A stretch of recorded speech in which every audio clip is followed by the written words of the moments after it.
तर कसे मग मित्रांनो, उठलो ना आपण मस्तपैकी सकाळी सकाळी. तुम्ही की आपल्या व्हिडिओले पहिलेसारखा सपोर्ट करून नाही राहिले. आताच आपल्या इंस्टाग्राम प्रोफाईलवर जा आणि फॉलो करा आणि तिथेच यूट्यूब चॅनलची प्रोफाईल लिंक दिली आहे, त्याच्यावर जाऊन तुम्ही सबस्क्राईब करून घ्या. म्हणून मी तुमच्यासाठी स्पेशल ब्लॉग घेऊन आलो, ट्रॅव्हलिंग ब्लॉग, तो बी 3 मे पासून. नक्की पाहायला विसरू नका.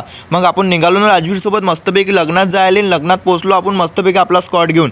लग्नात पोहोचल्यानंतर आपण एंटर केलं मस्त मांडवात. आणि मांडवात गेल्यावर पाहिलं तर गर्दी एवढी मोठी आहे की बाप रे बाप. मग काय आपण आपले केस बराबर केले आणि गेलो मस्त राजवीरले घेऊन अंदर घुसल्यावर आपल्याला बा राजवीर कसा पाहू राहिला मस्तपैकी प्री वेडिंग पाहू राहिला. आणि तो इमॅजिन करू राहिला की आपलं लग्न कधी होते. मग दिसले आपल्याला कर्तब, म्हणजेच की बँडवाले काका एका हातानं 2 बँड वाजू राहिले ते. अरे बाप रे बाप.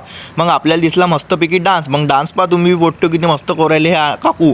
मग काय आपल्याला नाचा वाटे ना भाई, पण आपण म्हटलं नाही, आपण फक्त जेवायला येलो. मग पेला ना आपण आंब्याचा रस नाही सॉरी, आपण पेला ना मग कैरीचं पाणी. मग गेलो आपण रबडीच्या स्टॉलवर, रबडी खाल्ली मस्तपैकी. मग घेतला आपण चिली पनीर बी खाल्लं. मग आपण गेलो गोल्याच्या गाडीवर. त्याला म्हटलं मला फिरून पाहू द्या बा, आता अभ्यास तर करत नाही म्हटलं, मला लावा लागते गोल्याचीच गाडी. मग पहा तुमचा भाऊ किती मस्त फिरू राहिला, पण ते टेबल बी हल्ले. तुमच्या भावाच्या अंगात ताकदच तेवढी आहे. मग पान तुमचा भाऊ कसा घुमराला गरगर एकदम. मग आपण एका जागी आपण स्कॉट बसून विचार केला की बा आपल्याला गोल्याची गाडी टाकायची आहे की नाही. मग आपण विचार करता विचारच केला की नाही टाकायची बा. मग भेटलो ना बा आपण जाऊन आपल्या गोल्डमॅन जिजूले. पा कसे बसलेले आहेत मस्त ताई आणि जिजू गोष्टी करू राहिले एकामेकासोबत. काय माहित काय गोष्टी करू आपल्याला तर ऐकून येऊ राहिलं. मग तिकून आल्यावर घेतली ना आपण सट झोप. मग आपल्या आईनं आपल्याला उठवलं, म्हणे जाय बाबूले कॉर्नफ्लॉवर पावडर आणून दे. तरी काहीतरी ताईनं करून देईल. तर विचित्र याचं नाव तुम्हाला मी उद्या सांगेन. तदलोक # आबा.